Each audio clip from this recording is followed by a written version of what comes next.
요즘에 계속 장마가 좀 이렇게 좀 시작이 되어서 많은 사람들에게 어려움이 있는 것을 보게 됩니다. 산사태가 나서 도로가 막히기도 하고 또 집이 무너지기도 하고 또는 지하에 있는 사람들이 물이 차기도 하고 지하도에 또 물이 차서 사람들이 죽기도 하고 또 여러 가지 부상을 당하게 되는 그런 모습을 이제 우리가 보게 되죠.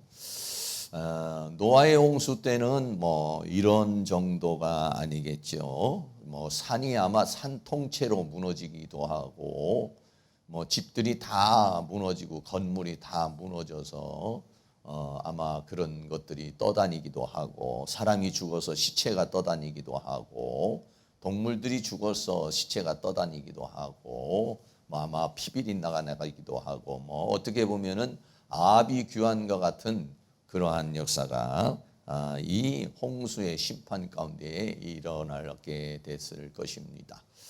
불이 나면은요 좀 건질 게 있다고 그래요. 그런데 물이 홍수가 나면은요 다 쓸어가 버리기 때문에 건질 게 없다는 그런 말이 있습니다. 그래서 어떻게 보면은요 불심판보다도 물심판이 더 잔혹할 수도 있다고 우리는 생각할 수도 있는데, 이 노아의 홍수의 심판이라고 하는 것은 우리들이 그냥 하나의 상상하는 것이 아니라 실제였다는 사실을 우리가 생각할 수가 있게 되는 것입니다. 첫 번째로 우리가 함께 생각할 것은 홍수의 기간과 방주의 삶에 대한 것입니다. 홍수는 홍수의 심판이 그 기간이 얼마나 되고 방주에서의 그 삶을 어떻게 살았을까 하는 그런 내용인 것입니다.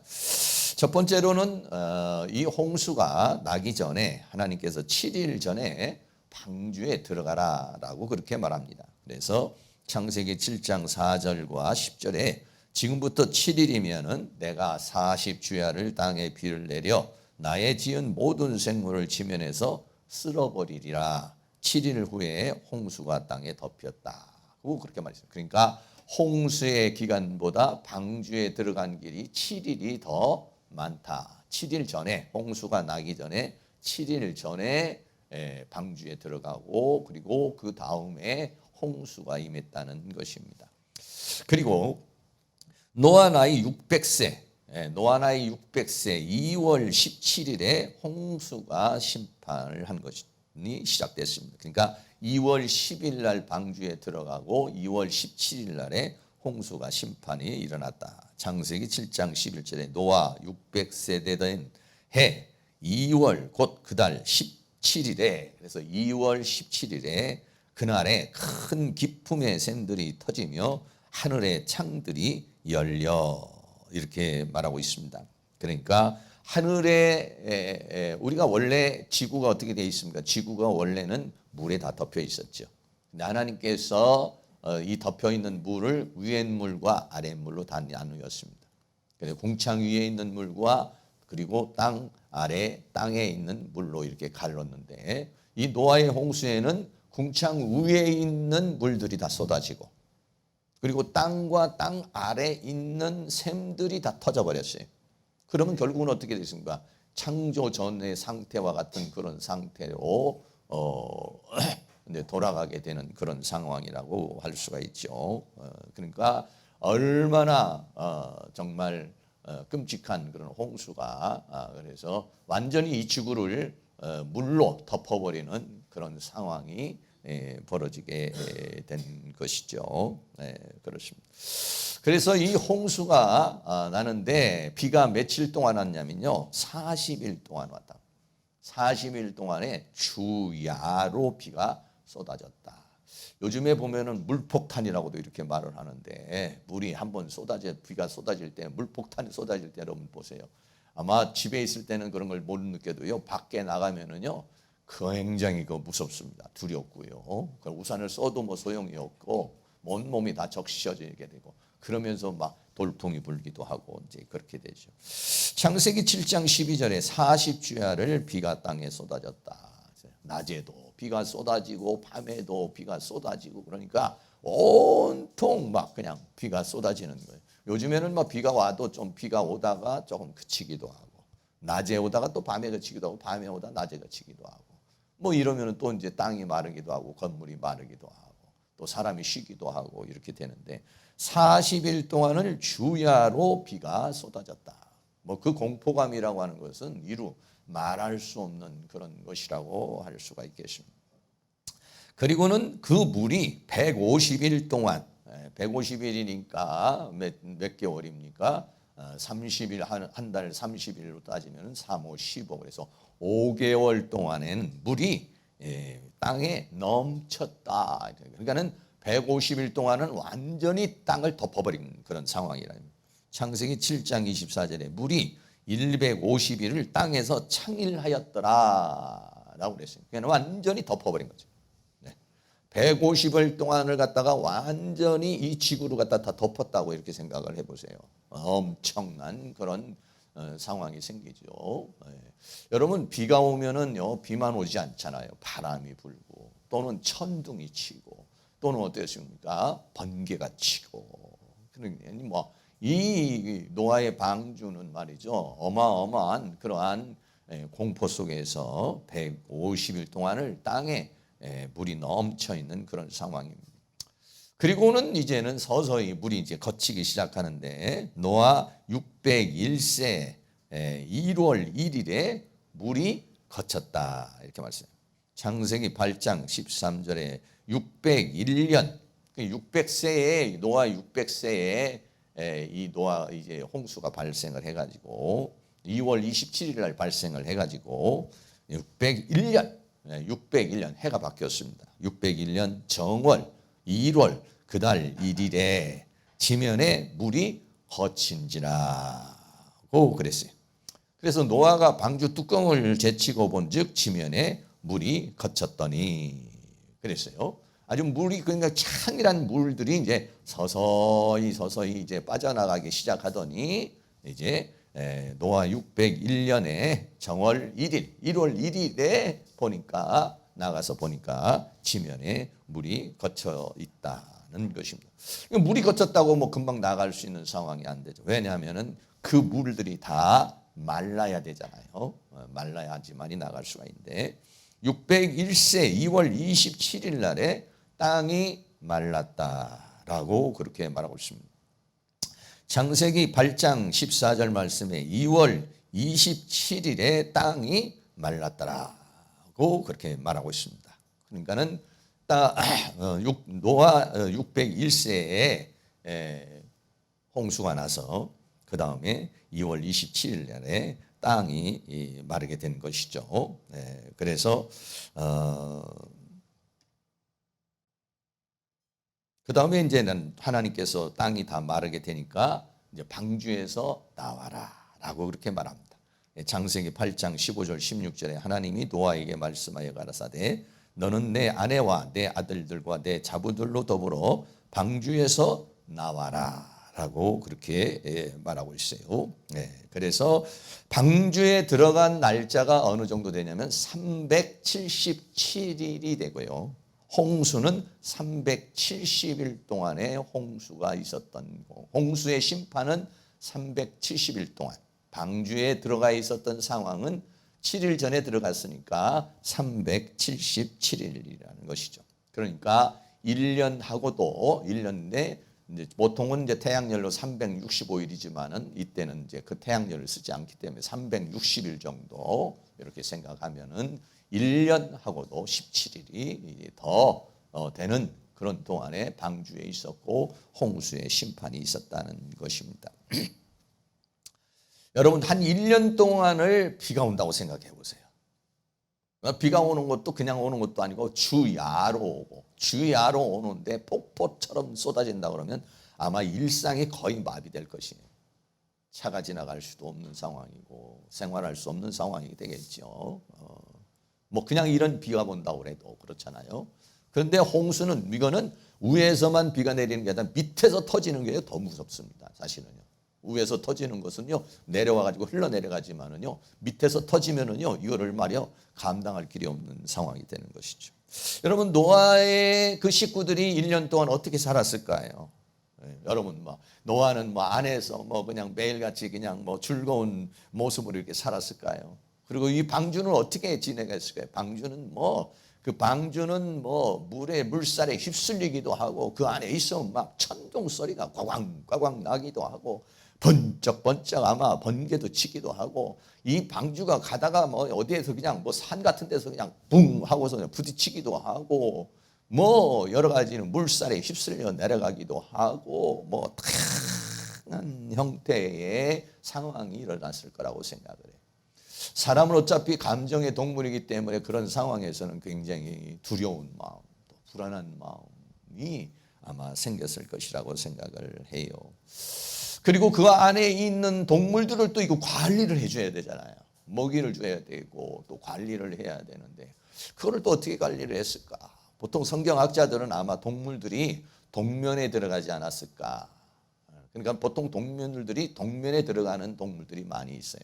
그래서 동면에 들어가지 않았을까라고 이제 그렇게도 생각을 하고 또 그 노아의 8 식구들이 그 많은 그 종류의 그 동물들을 어떻게 관리했을까? 아마 하루가 그렇게 그냥 이렇게 룰루랄라로 있을 수 있는 그런 상황이 아닐 거예요. 그 동물들 관리를 해야 되고 배는 왔다 갔다 물결 치기도 하고 배가 가만히 있었겠습니까?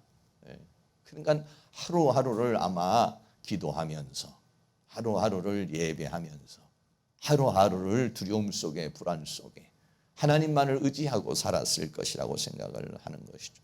이거는 밖을 볼 수도 없고요. 무슨 배에 키가 있어가지고 이쪽으로 내가 가고 싶다고 갈 수도 있는 것도 아니에요. 이건 완전히 그냥 맡기는 거예요. 네. 물결 치는 대로 물살 가는 대로 배 가는 대로 사람의 힘으로 어떻게 할 수 없는 상황이에요. 여러분 그런 상황에 있을 때 얼마나 두렵습니까?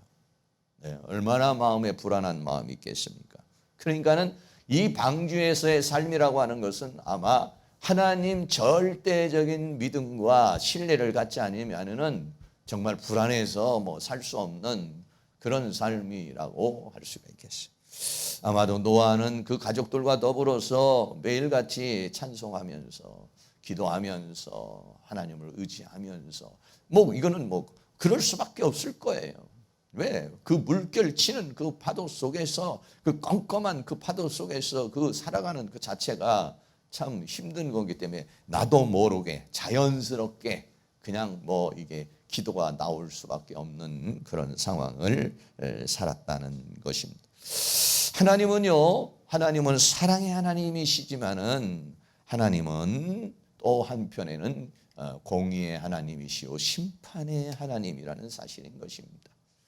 이 배는 떠다니고 거기에는 수많은 시체들이 떠다녔을 것이고 그리고 수많은 나뭇가지 또 건물 이런 것들이 다 쏟아져 내는 완전히 하나님이 정말로 온 세상을 쓸어버리는 그 하나님의 진노가 얼마나 쏟아진 그 빗줄기는 하나님의 진노의 빗줄기. 그 천둥 번개는 하나님의 진노의 숨결인 것이고 망 안에서 샘이 터지는 것들이 전부 다 하나님의 분노, 하나님의 진노인 것이에요. 여러분 하나님은요 어떻게 보면 굉장히 무섭습니다. 하나님께서 한번 다루시기 시작하고 한 번이 길이 참으시다가 하나님이 심판을 내리시게 되면요 무섭도록 그렇게 심판을 하시게 되는 것이죠. 사람들은 생각을 합니다. 지옥이라고 하는 것이 과연 있을까? 지옥은 반드시 있습니다. 성경을 보면 하나님은 반드시 심판하시는 분이십니다. 이스라엘 백성들이 70년 바벨론 포로로 가서 포로의 생활을 하는 것을 보세요. 얼마나 많은 그런 고통 속에서 살아갑니다. 하나님이 한번 진노를 내리시면요 가차없이 하나님께서는 진노를 내리십니다. 지옥의 심판도 마찬가지고 이 세상이 끝날 때도 역시 주님이 재림이 아시죠? 이 세상이 끝날 때는 그보다도 더 강한 이런 물심판보다도 더 비참한 그러한 심판이 있을 것을 성경이 우리에게 말해주고 있는 것이죠. 두 번째로 방주에서 나와라 라고 말합니다. 이러면 이제 홍수가 다 끝나고 또 땅이 다 마르고 그렇게 해서 377일이 지나고 난 다음에 하나님께서 이제 방주에서 나와라 이러고 말합니다. 창세기 8장 15절에 하나님이 노아에게 말씀하여 가라사대. 8장 15절. 어떻게 보면 그 안에도 이제 뭐 하나님께서 노아에게 어떤 감동도 주시고 말씀도 주셨겠지만은 8장 15절에 377일 만에 하나님께서 노아에게 말씀하여 가라사대. 어떨 때는요 하나님께서 우리에게서 아무리 부르짖고 또 하나님 앞에 매달려도요 말이 없을 때가 있어요. 그런데 또 어느 때는 하나님께서 우리에게 말씀하실 때가 있지요. 하나님이 노아에게 말씀을 합니다. 그러면서 8장 16절에 너는 내 아내와 내 아들들과 내 자손들로 더불어 방주에서 나와라. 아내와 아들들 그리고 며느리들 그러니까 전부 다 8식구죠. 그래서 방주에서 나오라고 그렇게 말합니다. 또 창세기 8장 17절에 너와 함께한 모든 혈육 있는 생물 그러니까는 짐승들이 동물들이죠. 새와 육축과 땅에 기는 모든 것을 다 이끌어내라. 이것들이 땅에서 생육하고 땅에서 번성하리라 하시매. 어떻게 보면은요 1년 동안 이 동물들이 같이 살았다는 자체가 신비한 것이죠. 왜? 살다 보면 죽을 수도 있는 것이고 또 여러 가지 문제가 생길 수도 있고 또 새끼를 낳을 수도 있고 뭐 여러 가지 그런 문제가 발생할 수 있는데 어떻게 그것을 관리를 했을까? 뭐 의문스러운 부분이 사실은 굉장히 많아요. 그러나 성경은 뭐 그런 거에 대해서 말하지 않습니다. 그냥 그들을 그냥 그 육축과 이끌어내서 생육하고 이제는 땅에서 번성하라. 다시 이제 생육한다는 것은 뭐냐면 다시 어떤 가정을 이루고 삶을 이루고 그리고 번성하는 새로운 하나님의 회복의 축복을 그들에게 허락하는 그런 모습을 보게 됩니다. 그래서 창세기 8장 18절에 노아가 그 아들들과 그 아내와 그 자부들과 함께 나왔고 하나님께서 방주에서 나오라고 하니까 함께 나왔고 노아는 항상 이렇게 하나님의 말씀이 떨어지면 그 말씀대로 실행을 하죠. 또 8장 19절에도 땅 위의 동물 곧 모든 짐승과 모든 기는 것과 모든 새도 그 종류대로 방주에서 나왔고 동물들도 다 나오게 하라 라고 말하니까 그대로 다 나왔다라고 그렇게 말하고 있습니다. 우리가 이 창세기를 보면서 느끼는 것 중에 하나가 뭐냐면 노아의 순종이라는 것입니다. 노아가는 방주를 짓는 것도 그대로 하나님이 지으라는 대로 지었고 방주에 들어가는 것도 하나님이 시키는 대로 다 그렇게 들어갔고 방주에 살아가는 것도 하나님 앞에 전적으로 맡기며 그렇게 살았고 또 방주에서 나오는 것도 하나님이 말씀하시는 대로 그대로 따르는 그런 모습을 보게 되는 것입니다. 네. 여러분 생각을 해보시기 바랍니다. 노아가 1년 동안 있으면서 밖으로 나가고 싶은 마음이 얼마나 있었겠고 물이 어느 정도 거치면 그냥 나오고 싶은 마음이 얼마나 있었겠어요. 성질 급한 사람들은 정말 뚜껑 열고 나와버리죠. 그런데 하나님께서 물이 거쳐도 땅이 마를 때까지 하나님께서 기다리라고 그러니까 그대로 기다리는 그런 모습. 그러니까 노아는 철저하게 하나님의 말씀에 순종하는 삶이라다. 사랑하는 모든 성도님들, 여러분은 이 하나님의 말씀에 몇 프로 순종하고 살고 계십니까? 하나님의 말씀을 얼마만큼 믿고 살고 있습니까? 노아는요 100%입니다. 노아가 거역했다는 말이 없습니다. 하나님과 동행했다고 했습니다. 어떤 사람들은 이 하나님의 말씀을 자기 나름대로 이렇게도 해석하고 저렇게도 해석하고 자기에 맞게 이렇게도 행동하고 저렇게도 행동하고 그러는 사람이 얼마나 많이 있습니까? 그런데 노아는 하나님이 말씀하시는 대로 그대로 따랐다고 하는 것을 우리에게 말해주고 있어요. 사랑하는 모든 성도님들, 왜 하나님께서는 노아를 통해서 구원의 역사를 이루시나요? 이렇게 노아는 하나님의 말씀에 100% 순종하는 사람이에요. 사랑하는 성도님들도 하나님의 말씀에 100% 순종할 수 있는 믿음이 주어지기를 주의 이름으로 축원합니다. 자꾸 내 생각을 섞고 자꾸 내 형편을 얘기를 하고 자꾸 합리화시키려고 그러고, 여러분 그것이 믿음이 약할 때는 어쩔 수 없죠. 그러나 그것이 10년, 20년, 30년, 40년, 50년 내 신앙이 점점 가까워 이렇게 오래가 되기 시작하면 내가 점점 내 마음대로 하던 것, 내 뜻대로 하던 것, 내 마음대로 해석하던 것, 내 뜻대로 해석하던 것을 여러분 기도 많이 해야 됩니다. 하나님, 나는 이 부분에 있어서 하나님의 말씀을 순종하지 못하고 있는데 하루속히 내가 이 부분에 있어서 순종할 수 있는 믿음을 주세요. 하나님, 내가 이 부분에 있어서는 자꾸 내 합리화를 시키는데 합리화시키지 않는 사람이 되게 해주세요. 그냥 하나님, 나는 방주에 타서 하나님이 이쪽으로 끌고 가면 이쪽으로 끌고, 저쪽으로 가고 저쪽으로 끌고 가면 저쪽으로 끌고 가고, 천둥이 치던 번개가 치던 그냥 하나님이 알아서 다 하실 것이니까. 그러다가 또 하나님이 방주에서 나와라 그러면 나오고, 정말 하나님의 말씀이 가라고 하는 데서 가고 하나님의 말씀이 멈추는 데서 멈추고, 내가 그렇게 살지 못하는 그 부분에 대해서 우리는 정말 많은 회개를 해야 되고 정말 많은 기도를 해야 돼요. 지금은 내가 이 말씀을 이렇게 합리화시키고 내 형편과 처진을 따라서, 또는 내가 하나님 말씀도 잘 알지도 못하면 내가 막 그냥 내 생각대로 내 판단대로 이렇게 하나님의 말씀을 해석해서 살고 있는 거, 이런 것들이 죄 중에서도 큰 죄요.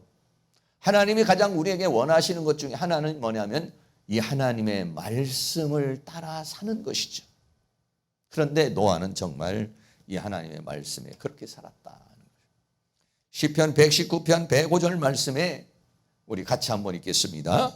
주의 말씀은 내 발의 등이요 내 길의 빛이니이다. 이런 고백이 있기를 축복합니다.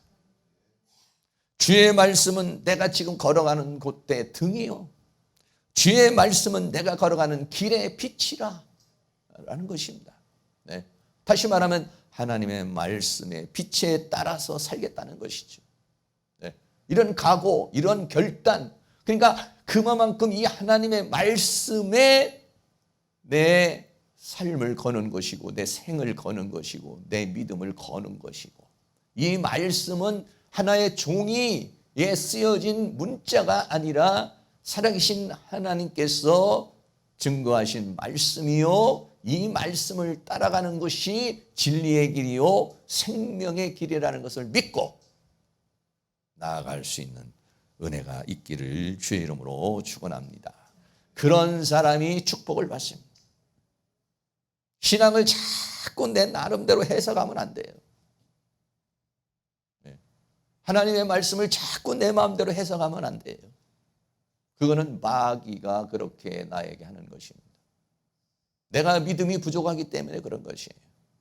그래서 우리가 하나님의 말씀에 순종할 수 있는 사람이 되어야 될 줄로 믿습니다. 세 번째는요, 그리고 이제 방주에 나왔습니다.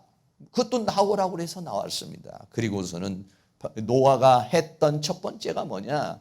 단을 쌓고 번제를 드렸다. 창세기 8장 20절에 노아가 여호와를 위하여 단을 쌓고 모든 정결한 짐승 중에서와 모든 정결한 새 중에서 취하여 번제로 단을 드렸더니 라고 그렇게 말합니다. 노아가 방주에서 나오면서 처음으로 했던 것이 뭐냐? 단을 쌓았다는 거예요. 단을 쌓았다. 여러분, 하루를 시작하면서 무엇으로 시작합니까? 가정에서 단을 쌓고, 회사 가서 단을 쌓고, 행동하면서 단을 쌓고, 우리들은요 단을 쌓는 거예요. 믿음의 사람은요 단을 쌓는 겁니다. 단을 쌓는 거예요. 세상 사람들은 돈을 쌓고, 세상 사람들은 성을 쌓고, 세상 사람들은 권력을 쌓고, 세상 사람들은 명예를 쌓고, 세상 사람들은 욕심을 쌓고, 세상 사람은 욕망을 쌓지만, 그러나 믿음의 사람은 뭐냐? 단을 쌓는 거죠. 단을 쌓는. 첫 번째로 하는 게 그거예요. 영국에서 미국으로 한 청교도들이 첫 번째 한 것이 뭡니까? 예배당이었어요. 예배당. 내 집도 필요하고 단일 공장도 필요하고 직장도 필요하고 다 필요하지만 제일 먼저 가장 필요한 것이 뭐냐면 교회였다는 거예요. 단을 쌓았다는 거예요. 왜? 하나님의 축복이 아니면, 하나님의 은혜가 아니면 살 수 없는 것이고, 그것이 가장 중요한 것이라는 것이죠. 그림을 하나 보여드리면요, 이런 그림인데, 여러분, 제가 그림을 찾아보는데요, 제가 생각한 그림이 나오질 않아요. 왜? 여러분 생각해 보세요. 방주에서 나왔을 때 그 방주의 세계가 뭐 이렇게 평화롭게 보여지는 세계겠습니까? 아마 방주에 나왔을 때 거기에 산 위에 시체가 널브러져 있을지도 모릅니다. 여러분 가끔 가도 홍순환대 한번 보세요. TV 같은 데로 찍어줘 보라. 완전히 그냥 뭐 다 휩쓸려가고 뭐 쓰레기에다가 뭐 그냥 부셔진 것에다가 막 폐허죠, 폐허. 그 모습을 볼 때 노아의 마음이 어떻겠습니까? 이렇게요, 아름다운 모습이 아니에요. 폐허의 모습이에요. 공포의 모습이에요. 네. 그랬을 때 단을 쌓으면서 하나님의 섭리를 받아들이고 이 홍수의 이 심판에서 구원해 주신 하나님을 경배하며 하나님을 찬양하는 그러한 마음. 네. 한번 이런 생각을 많이 해봤어요. 어떤 마음이었을까? 어떤 상태였을까? 네?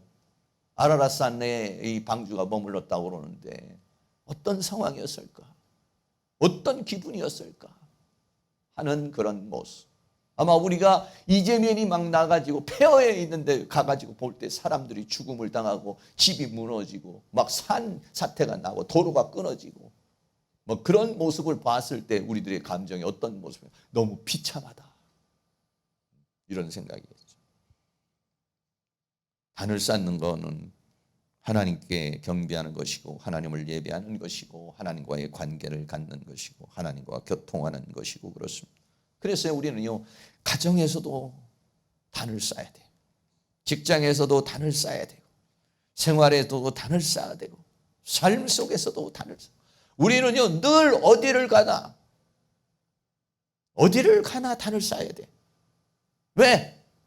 하나님의 은혜가 필요하고 하나님의 임재가 있어야 되고 하나님과의 관계가 중요하기 때문에 그렇습니다. 우리의 가정도 하나님과의 관계가 이어질 때 가정의 평화가 주어지는 것이고 우리의 직장도 우리의 사업도 우리의 생활도 우리의 삶도 중요한 건 뭐냐? 하나님의 은혜.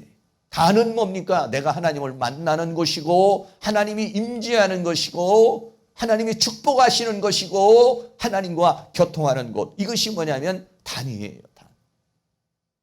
오늘도 이 교회에 와서 여러분들이 단을 쌓으면서 하나님과 여기서 하나님을 만나지 못하면 어디 가서 하나님 만나겠습니까? 여기서 하나님과의 관계가 회복되지 않으면 어떻게 회복이 되겠습니까? 여기서 믿음이 회복되고 여기서 기도가 회복되고 여기서 신앙이 회복되고 여기에서 내 영혼이 솟아나지 못하면은요 어디 가서 그걸 할 수가 있겠습니까? 특별히 우리가 주일날 이렇게 예배를 드리면서 한 주간에 지쳐있던 우리들 마음들이 하나님과의 관계를 통해서 우리들이 어떻게 하면 회복이 돼야 돼. 그냥 형식적으로 왔다가 가는 것이 아니라 하나님은 영이시니 예배하는 자가 영과 진리 안에서 예배하여 영이 우리가 하나님의 말씀에 의해 회복이 돼야 돼. 할렐루야. 하나님과 우리와의 관계는 포도나무와 가지와의 관계라고 말합니다. 요한복음 15장 5절에 나는 포도나무요 너희는 가지니 저가 내 안에 내가 저 안에 있으면 이 사람은 과실을 맺나니 나를 떠나서는 너희가 아무것도 할 수 없다. 이렇게 나를 떠나서는 아무것도 할 수 없다니까 나를 떠나지 않으려면 우리는 단을 쌓아야 됩니다. 직장에서도 단을 쌓아야 되고 밥 먹을 때도 단을 쌓아야 되고 계속해서 우리는 어떻게 하냐? 이 단은 뭐냐? 하나님과 나를 연결해 주는 것이죠. 하나님과의 교통이 필요해요. 하나님과의 연결이 필요해요. 하나님의 공급이 필요해요. 나를 떠나서는 다시 말하면 나로부터 공급을 받지 않으면, 나로부터 축복을 받지 않으면, 나로부터 은혜를 받지 않으면 너는 아무것도 아니라는 것이에요. 정말 우리는 깡통입니다. 하나님이 나에게 역사하지 않으면 울리는 꽹과리일 뿐이요, 아무것도 들어있지 않은 하나의 깡통밖에 안 되는 거예요. 하나님의 은혜가 아니면, 하나님이 나를 떠나서는 아무것도 아니에요. 아무것도 아니에요. 우리가 몸부림치는 모든 것들이 하나님의 은혜가 아니면 아무것도 아니래. 우리의 수고와 우리의 열정과 우리의 뜨거움과 우리의 모든 것들이 하나님의 도우심이 아니면요, 아무것도 아니라는 거야. 아무것도 아니에요. 그렇기 때문에 가장 중요한 건 뭐냐? 단을 쌓는 것은, 단을 쌓음으로 하나님의 은혜를 간구하는 것이요, 하나님의 은혜를 받는 것이요, 하나님의 긍휼을 받는 것, 이것이 뭐냐? 첫 번째라는 것입니다. 여러분들이 어느 곳에 있든지 단을 쌓는 은혜가 있기를 주의 이름으로 축복합니다.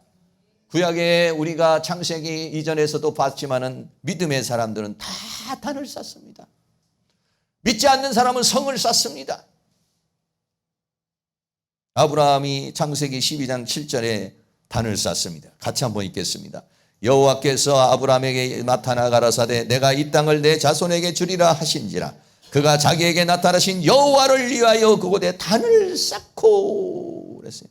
여호와의 이름을 단을 쌓고 거기에서 여호와의 이름을 불렀더라, 이렇게 말하고 있습니다. 네. 그럴 때 하나님께서는 그곳에서 강림하여 그 아브라함을 축복하신 것입니다. 아브라함의 자녀인 이삭도 역시 마찬가지입니다. 창세기 26장 25절 같이 있습니다. 이삭이 그곳에 단을 쌓아 여호와의 이름을 부르고 거기 장막을 쳤더니 그 종들이 거기서도 우물을 팠더라. 우물을 팠을 때 어떻게 되면 우물에 물이 나와요. 왜? 그곳에 단을 쌓고 여호와의 이름을 불렀고 여호와의 이름을 부름으로 여호와께서 영광을 받으시고 여호와께서 그곳에 강림하시고 여호와께서 강림하심으로 축복하셨기 때문에, 그래서 이삭에게는 우물이 파지는 역사가 일어나요. 단을 쌓는 곳에 하나님의 긍휼이 임합니다. 하나님의 은혜가 임해요. 할렐루야. 부지런히 여러분들이 단을 쌓으실 수 있기를 주의 이름으로 축복합니다. 이삭의 아들 야곱도 역시 마찬가지 단을 쌓습니다. 창세기 35장 3절 7절도 같이 있습니다. 우리가 일어나 베델로 올라가자 나의 환난 날에 내게 응답하시며 나의 가는 길에서 나와 함께 하신 하나님께 내가 거기서 단을 쌓으려 하노라 하며 그가 거기서 단을 쌓고 그것을 엘베델이라 불렀으니, 엘베델은 하나님의 집이라는 것입니다. 전부 다 아브라함도 이삭도 야곱도 그 후손들은 전부 다 아버지를 보고 할아버지를 보고 단을 쌓는 모습을 본 거예요. 우리들이 예배하는 모습을 보는 것이죠. 우리의 기도하는 모습을 자녀들이 보는 것이죠. 그런데 그 예배가, 그 기도가 가인의 예배가 돼서는 안 되고 아벨의 예배가 되어 하나님 앞에 상달되어 하나님의 은혜를 받아야 된다는 것입니다. 단을 쌓되 하나님의 은혜를 받아야 돼요.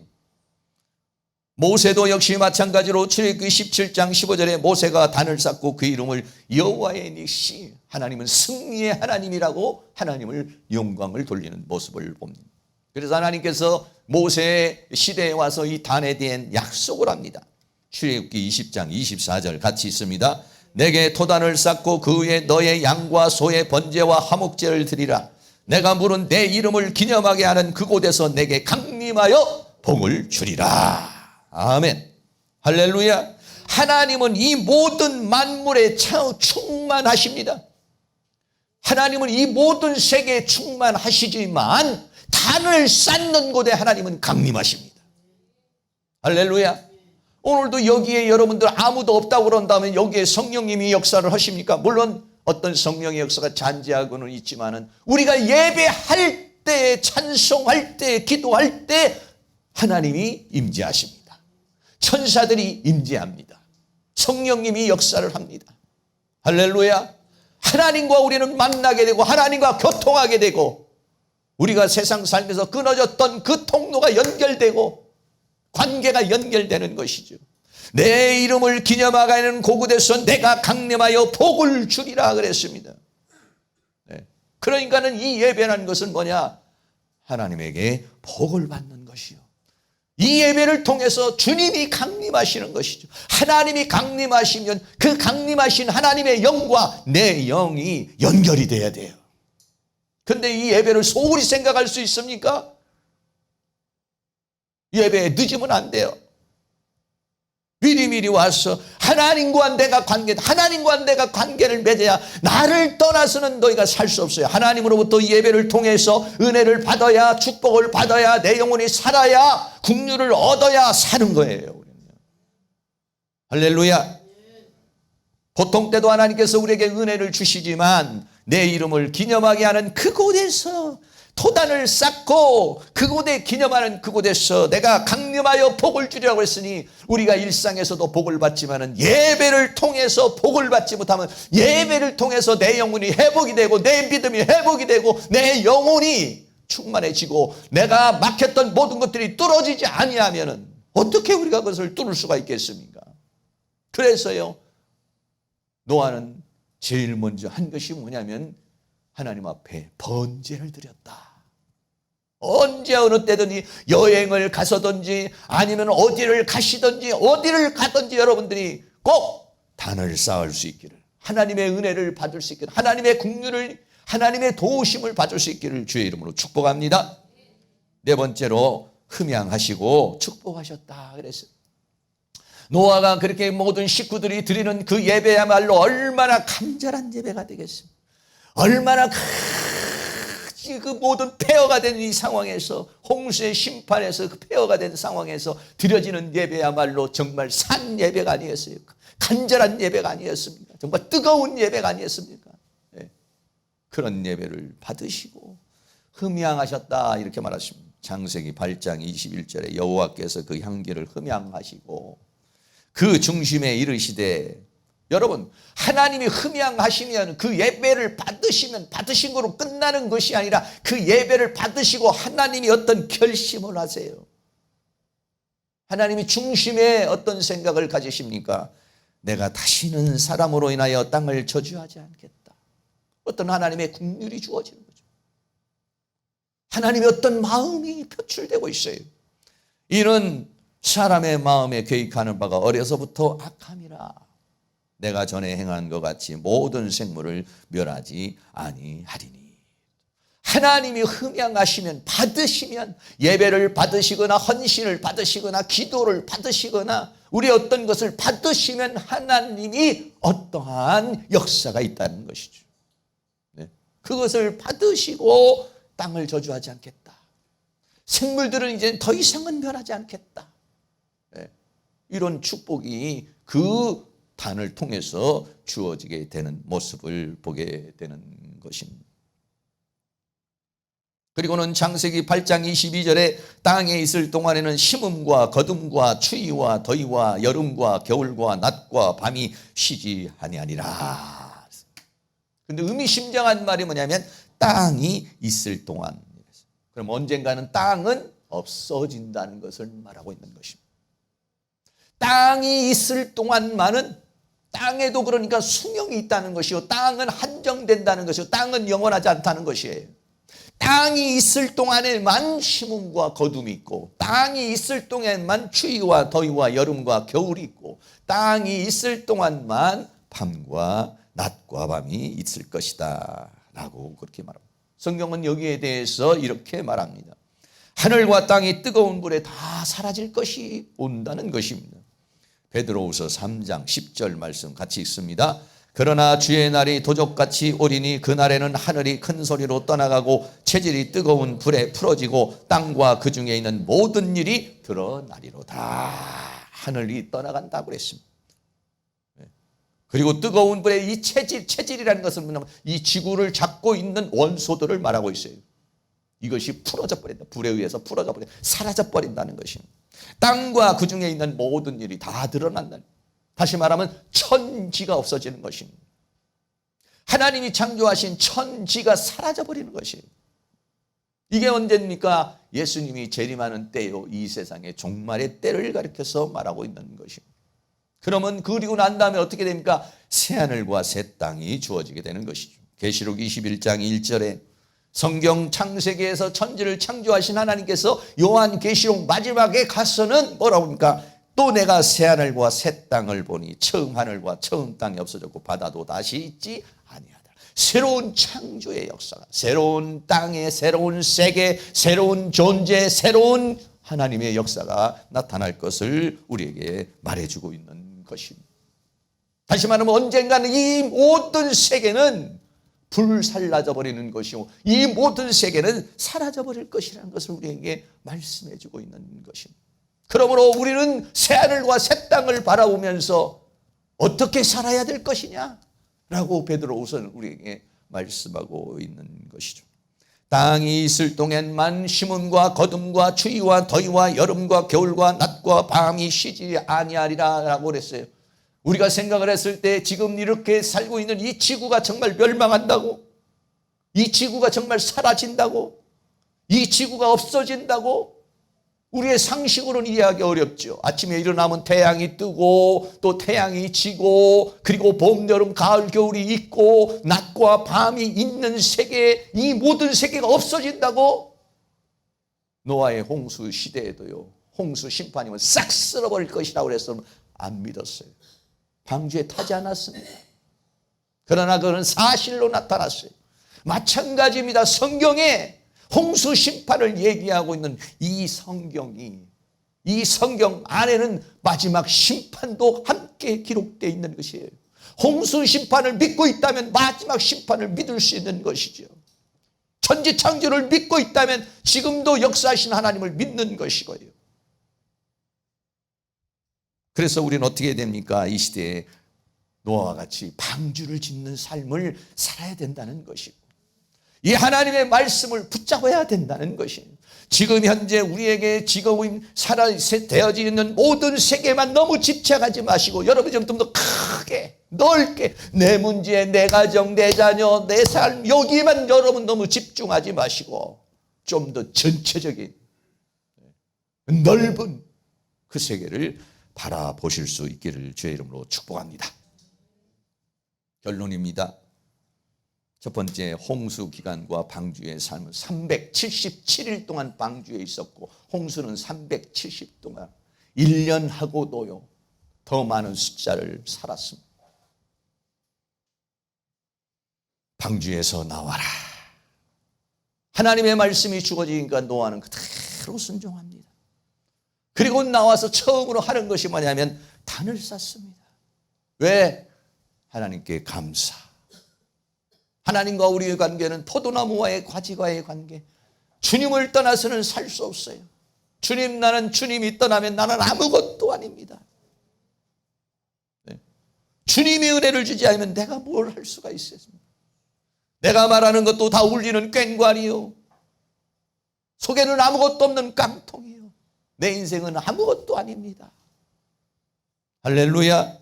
주님이 도와주셔야, 하나님의 은혜를 주셔야 살 수 있는 게 우리들이에요. 그거를 회복하는 게 어디냐면 단을 쌓는 것입니다. 기도하는 것이고 찬송하는 것이고 예배할 때에 하나님의 은혜와 긍휼이 주어지고 하나님이 흠양하시고 축복하시는 것이죠.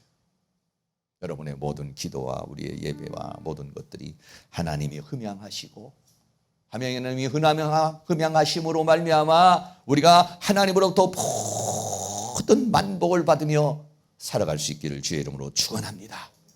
홍수의 심판이 있었던 것 같이 마지막 불심판이 있습니다. 천국이 있습니다. 지옥이 있습니다. 지옥은 그 짓이 아닙니다. 천국도 그 짓이 아닙니다. 사실입니다. 내 지금 현재의 문제도 중요하지만은 내 인생의 마지막 죽고 난 다음에 천국의 세계, 영원한 세계를 우리는 준비해야 되는 것이죠.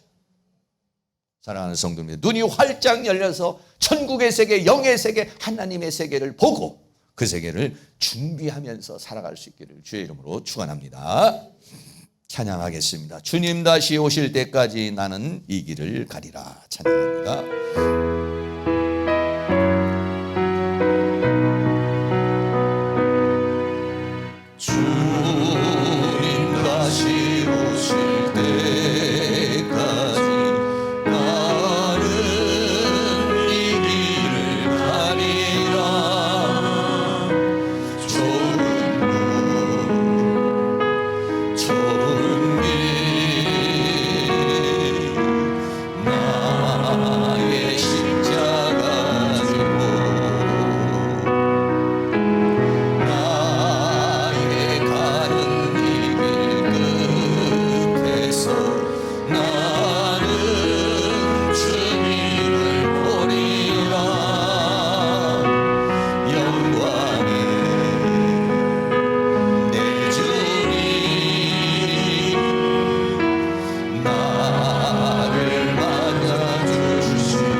통성으로 한번 기도합니다. 어두워져가는 이 세상 가운데 우리의 오늘의 삶 속에만 우리는 살지 아니하고 마지막 영혼의 때를 생각하고 천국의 때를 생각하고 하나님의 영광의 때를 생각하면서 살아갈 수 있는 저희들 되게 하시고, 우리는 주님을 떠나서는 살 수 없는 저희들, 늘 주님 앞에 단을 쌓으며 주님과의 관계를 통하여 주님의 생명의 공급을 얻으며 살아갈 수 있도록 주여 이 시간도 우리의 영혼을 소생시켜 주시고, 주여 이 시간도 우리에게 성령을 부어주시며, 주여 이 시간도 하늘의 문을 열어주셔서 주님 주시는 힘과 능력으로서 이 죄와 사망과 세상과 사단을 싸워 이기고 승리하는 삶을 위해서 다같이 동성으로 우리 주여 한번 부르고 기도합니다. 주여 사랑이 많으신 우리 아버지 하나님, 오늘도 하나님께서 우리에게 은혜와 사랑 가운데 인도하여 주심을 감사합니다. 사람들은 아버지 하나님 무엇을 먹을까, 무엇을 마실까, 무엇을 입을까, 노아의 홍수가 올 때까지 깨닫지 못하고 살았다고 이렇게 우리에게 말하고 있습니다. 아버지 하나님, 오늘도 우리는 그러한 삶을 살고 있지 않느니 우리의 자신을 돌아볼 수 있도록 도와주시기를 원합니다.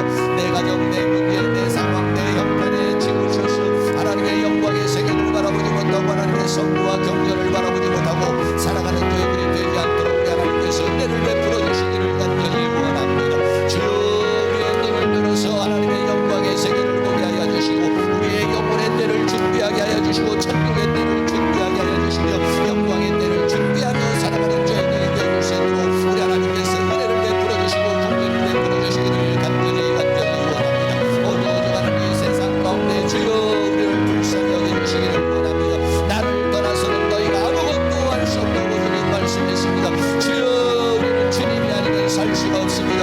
주님의 공덕이 아니면 살 수가 없습니다. 주님의 은혜가 아니면 살 수가 없습니다. 주님의 도우심이 아니면 살 수가 없습니다. 주님의 역사하심이 아니면 살 수가 없사오니 주여 우리를 불쌍히 여겨주시옵소서. 주여 우리를 긍휼히 여겨주시옵소서. 주여 우리에게 은혜를 베풀어 주시기를 간절히 원합니다. 이 시간에 하늘문을 열어주시기를 원합니다.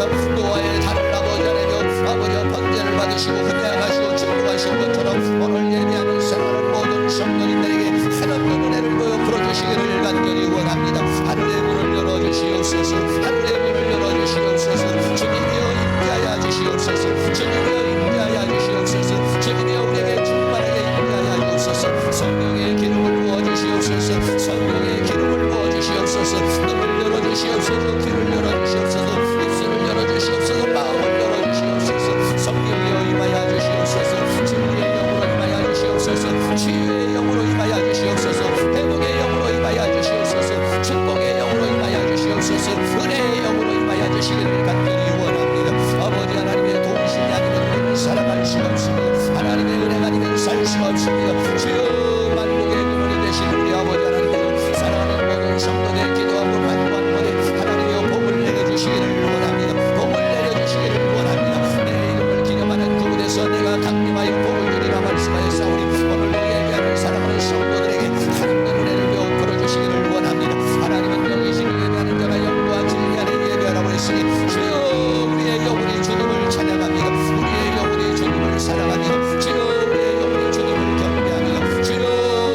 이름을 기념하는 그곳에서 내가 강림하여 복을 주리라고 말씀하신 주님, 이 시간 주님의 이름을 부르는 이곳에 주의 성령으로 임하여 주시옵소서.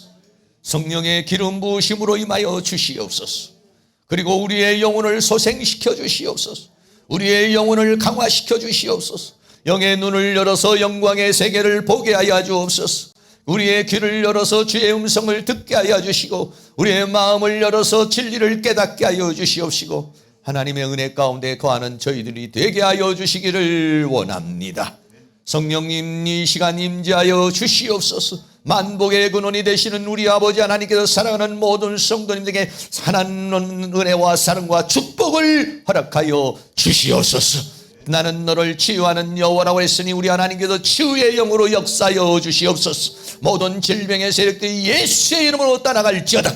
모든 병마가 예수의 이름으로 떠나갈지어다. 치유의 영으로 임하여 주시옵소서. 우리의 육체를 치료하여 주시옵소서. 심령을 치료하여 주옵소서. 영혼을 치료하여 주시옵소서. 더러운 귀신들이 예수의 이름으로 떠나가게 하여 주시며 모든 질병이 예수의 이름으로 떠나갈지어다. 성령님 임하여 주시옵소서. 우리를 치유하여 주시옵소서. 우리를 강건케 하여 주시옵소서. 우리의 가정과 직장과 생업에 복을 내려주시기를 원합니다. 아버지여, 물질이 들어오는 통로를 열어주시기를 원합니다. 축복이 들어오는 통로를 열어주시기를 원합니다. 은혜의 통로가 열려지게 하여 주시기를 원합니다. 이 시간 회복의 영으로 임하여 주시옵소서. 축복의 영으로 임하여 주시옵소서. 은혜의 영으로 임하여 주시옵시고, 하나님 주신 은혜와 사랑과 축복이 이 시간 강물처럼 흘러넘치는 은혜의 역사가 일어날 수 있도록 은혜를 베풀어 주시옵소서. 주님이 도와주지 않으면 우리는 아무것도 아닙니다. 주님이 역사하지 않으면 우리는 아무것도 아닙니다. 살 수가 없습니다. 아버지여, 도와주시옵소서. 주님은 포도나무와 가지와의 관계에 우리는 살고 있습니다. 주님을 떠나서는 우리는 아무것도 할 수가 없사오니 주님 은혜를 베풀어 주시옵소서. 긍휼을 베풀어 주시옵소서. 생명을 부어 주시옵소서. 능력을 부어 주시옵소서. 축복을 부어 주시옵소서.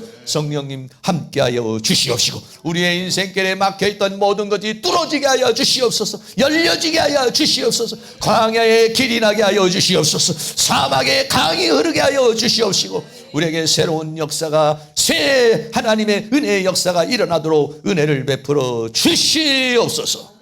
예수 그리스도의 이름으로 기도하옵나이다. 아멘. 다 같이 일어나셔서 찬송가 163장 드리겠습니다.